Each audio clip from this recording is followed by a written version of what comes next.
Halo Sobat Kenari Mania, kembali lagi di channel SAM BFJBS.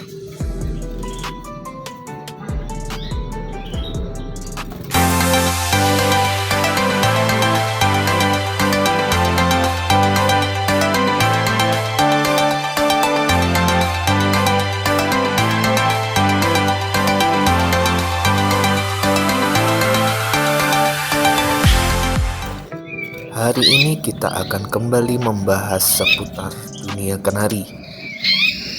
Masalah yang akan kita bahas adalah apakah kenari size besar atau impor betina itu mau dikawinkan dengan pejantan lokal atau seri yang lebih kecil. Jadi ini kita punya betina YS tim TKF Turki tahun 2023. Size-nya besar ya, tapi ini ada sedikit kendala teman-teman.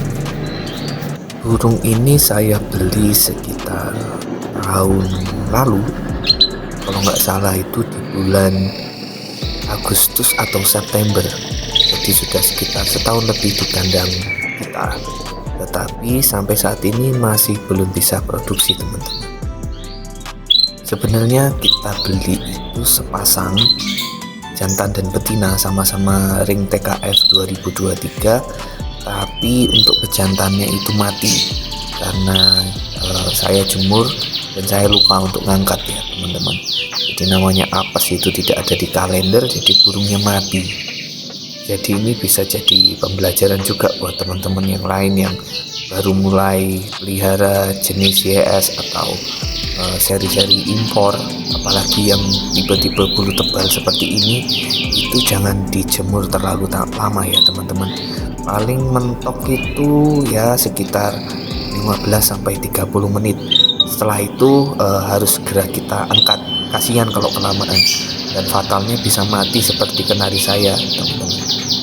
Sambil kita bahas kendala apa yang saya hadapi dengan kenari YS betina ini, kita akan mulai pindahkan kenarinya ke kandang ternak ya teman-teman, karena kita akan mulai kondisikan lagi kenari ini sampai nanti dia benar-benar bisa menghasilkan anakan-anakan F1 yang sudah setahun ini saya idam-idamkan.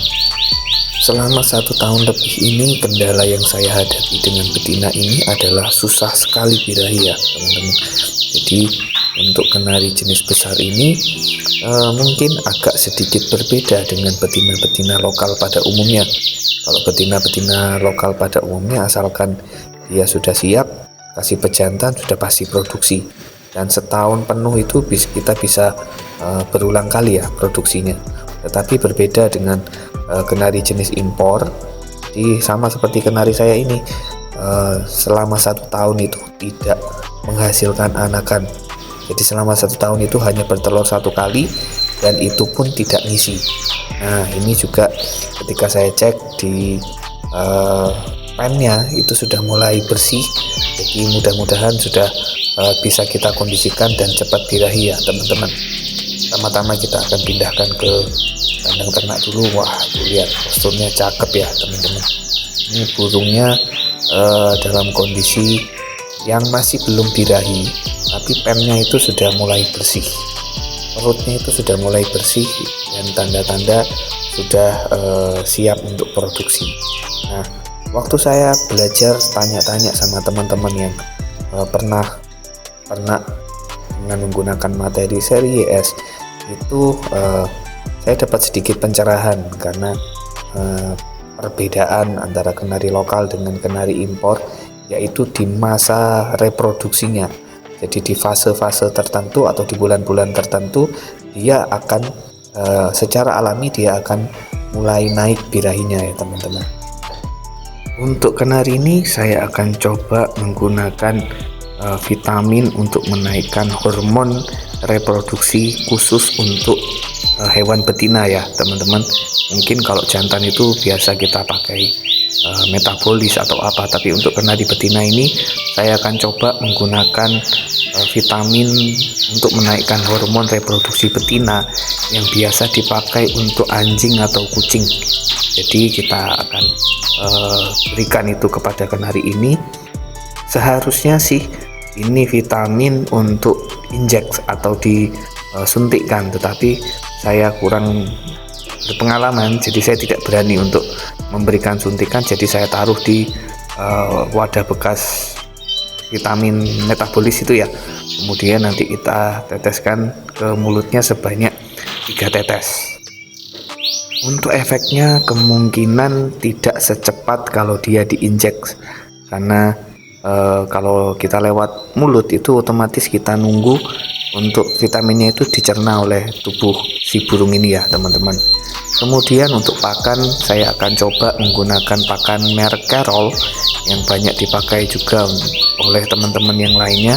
Juga dari beberapa referensi di YouTube juga menyarankan bahwa Carol ini bagus untuk kenari betina yang susah birahi. Jadi kita akan coba menggunakan pakan Carol ini, dan kita akan lihat ke depannya apakah benar-benar birahinya itu bisa naik. Selain dari pakan, kita juga harus mengerti bahwa kenari impor itu seperti yang saya bilang tadi, itu ada masa-masa atau fase-fase tertentu.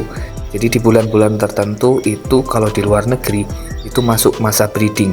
Jadi berbeda dengan kenari lokal. Kalau kenari lokal kita bisa produksi sepanjang tahun, beda dengan kenari impor yang dia biasanya itu akan bereproduksi di bulan-bulan tertentu.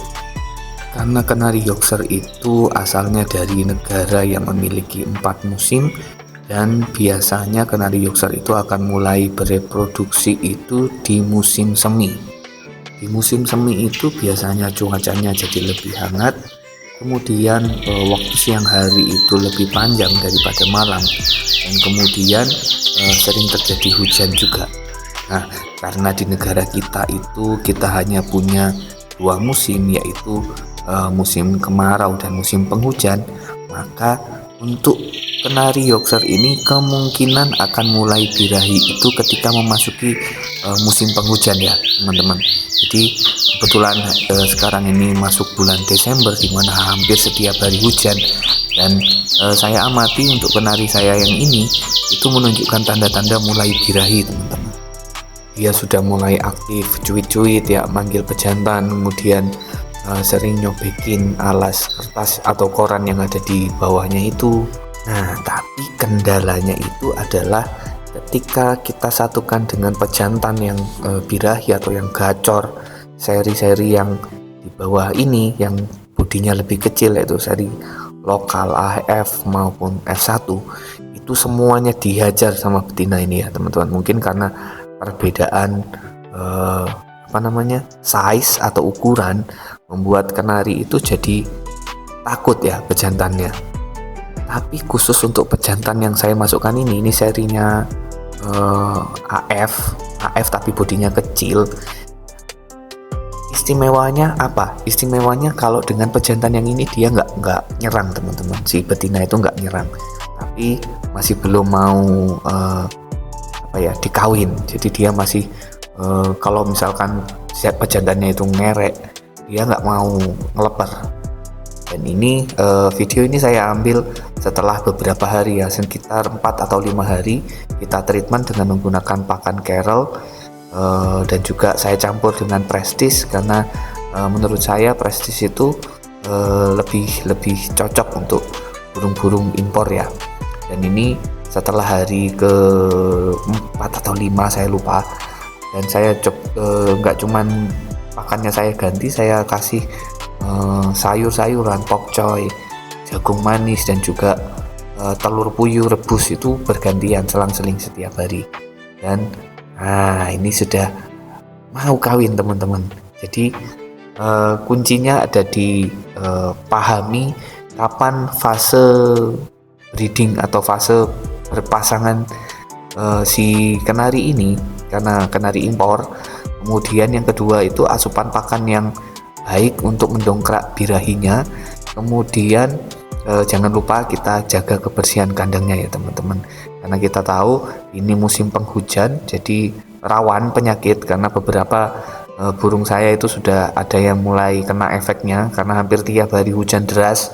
Bahkan beberapa waktu yang lalu di daerah saya di Jember itu juga beberapa kena banjir, dan itu berdampak pada kesehatan hewan-hewan, dalam hal ini burung ya teman-teman.